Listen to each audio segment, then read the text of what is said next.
বাবরি মসজিদ একটি নাম যার সাথে লেগে আছে ভারতীয় উপমহাদেশের গভীর ধর্মীয়, সামাজিক ও রাজনৈতিক ইতিহাস। 1992 সালের 6 ডিসেম্বর অযোধ্যায় যে মসজিদ ধ্বংস হয়েছিল তা শুধু একটি স্থাপনা নয়, তা ছিল বহু মানুষের অনুভূতির খেলা এবং দশকের দীর্ঘ বিবাদের প্রতীক। সেই স্মৃতি 2025 সালের আবার নতুনভাবে জীবন্ত হয় মুর্শিদাবাদে। 2025 সালে 6 ডিসেম্বর পশ্চিমবঙ্গের মুর্শিদাবাদ জেলার বেলডাঙ্গা অঞ্চলে একটি নতুন বাবরি মসজিদ স্টাইল মসজিদের ভিত্তিপ্রস্তর স্থাপনের উদ্যোগ নেন তৃণমূল কংগ্রেসের বিধায়ক হুমায়ুন কবির। এটি ঠিকই একই দিনে যখন 1992-এ অযোধ্যায় বাবরি মসজিদ ধ্বংস হয়েছিল। এই ঘটনাটির 33তম বার্ষিকী। মসজিদের এই নতুন প্রকল্পকে অনেকেই ঐতিহাসিক ও প্রতীকী উদ্যোগ হিসাবে দেখেছেন। অনুষ্ঠানটি বেলডাঙ্গা রেজিনগর এলাকায় অনুষ্ঠিত হয়, যেখানে স্থানীয় মুসলিম সম্প্রদায়ের মানুষ হাজারের উপরে হাজির ছিলেন।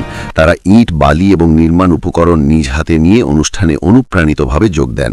এই উদ্যোগকে একটি সামাজিক এবং ধর্মীয় প্রতীক হিসেবে গ্রহণ করে। হুমায়ুন কবিরকে তৃণমূল কংগ্রেস থেকে সাসপেন্ড করা হয়েছে তার এই ঘোষণা এবং উদ্যোগের কারণে। দল তার সাথে সম্পর্কিত কার্যকলাপ থেকে পরিষ্কার দূরে থাকত এবং বলা হতো যে মসজিদ নির্মাণের এই উদ্যোগটি তাদের নীতি নয়। তবে কবির নিজেই ঘোষণা করেন তিনি এই উদ্যোগে অগ্রসর হবেন। সেটা রাজনৈতিক প্রতিক্রিয়া ও সুযোগের বাইরে তার ব্যক্তিগত সিদ্ধান্ত বলে দাবি করেন। মসজিদের ভিত্তি অনুষ্ঠানের আগে একটি PIL কলকাতা হাইকোর্টে দাখিল করা হয়েছিল যাতে এই ভিত্তিপ্রস্তর স্থাপন স্থগিত করা হয়, কিন্তু আদালত এই পর্যায়ে হস্তক্ষেপ করেনি এবং আইনের দিক থেকে সেই অনুষ্ঠান চালিয়ে যেতে বাধা দেয়নি। এছাড়াও মুর্শিদাবাদ অঞ্চলে নিরাপত্তা বৃদ্ধি করা হয়েছিল। পুলিশ ও বিশেষ বাহিনী মোতায়েন ছিল যাতে শান্তি ও আইন শৃঙ্খলা বজায় থাকে। এই উদ্যোগে স্থানীয় এবং অনলাইন উভয় মাধ্যমে ব্যাপক অনুদান সংগ্রহ করা হয়েছে, প্রায় 2.4 কোটি টাকা বা তারও বেশি বলে দাবি করা হয়। অনুদান বক্সে নগদ অর্থ, QR কোডের মাধ্যমে ডিজিটাল পেমেন্ট, এই সব মাধ্যমে অর্থ যোগান দেওয়া হয়েছে এবং অনেকেই নির্মাণ সামগ্রীও সরাসরি এনেছেন। এই বাবরি স্টাইল উদ্যোগ সমাজে বিরোধ সৃষ্টি করেছে। সমর্থকরা এটিকে তাদের ধর্মীয় অধিকার ও ঐতিহাসিক স্মৃতির পুনরুজ্জীবন বলে মনে করেন, আবার সমালোচকরা এটিকে রাজনৈতিক উত্তেজনা সৃষ্টি ও সামাজিক বিভাজনের কারণও বলে দেখছেন।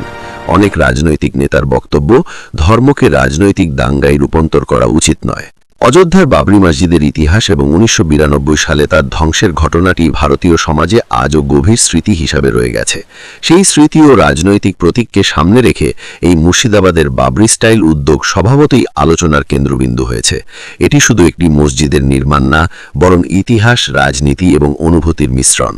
বাবরি স্টাইল মসজিদ নির্মাণের এই উদ্যোগ ঐতিহাসিক স্মৃতি ও ধর্মীয় অনুভূতির পুনরুজ্জীবনের প্রচেষ্টা নয় কি, তা সময়ই বলবে।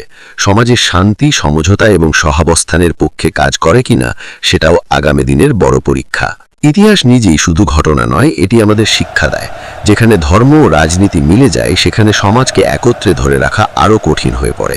সত্যিকারের শান্তি আসবে কেবলমাত্র সম্মান, ডায়ালগ এবং সহানুভূতির মাধ্যমে।